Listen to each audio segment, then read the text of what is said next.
दोस्तों आज मैं WhatsApp का एक बहुत ही अहम राज आपको बताने जा रहा हूं और वो राज ये है कि आप दोस्तों के मैसेज पढ़ भी लेंगे लेकिन दोस्तों को पता नहीं चलेगा कि आपने उनके मैसेज पढ़ लिए हैं। इसका तरीका बहुत आसान है। आपने बहुत ही आसानी से एक ऐसी सेटिंग करनी है कि जो नीला टिक, जिससे पता चलता है कि जी आपने मैसेज पढ़ लिया, नीला टिक शो नहीं होगा और आप मैसेज भी पढ़ लिया करेंगे। तो चलिए जानते हैं कि वो सेटिंग कहां मौजूद है। दोस्तों इस सेटिंग के लिए आपको WhatsApp ओपन करना होगा। WhatsApp को ओपन करने के बाद 3 डॉट वाला जो ऑप्शन बटन है इसको क्लिक करना होगा। उसके बाद आपको सेटिंग्स में जाना होगा।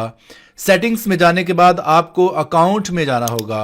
अकाउंट में जाने के बाद आपको प्राइवेसी में जाना होगा और प्राइवेसी में जाने के बाद यहाँ पर एक ऑप्शन नजर आ रहा है रीड रिसीट्स। आपको रीड रिसीट्स का जो ऑप्शन है वो अनचेक कर देना है यहाँ से। इस तरह अब कोई भी नहीं जान पाएगा कि आपने उसके मैसेज पढ़ लिए हैं या नहीं पढ़े।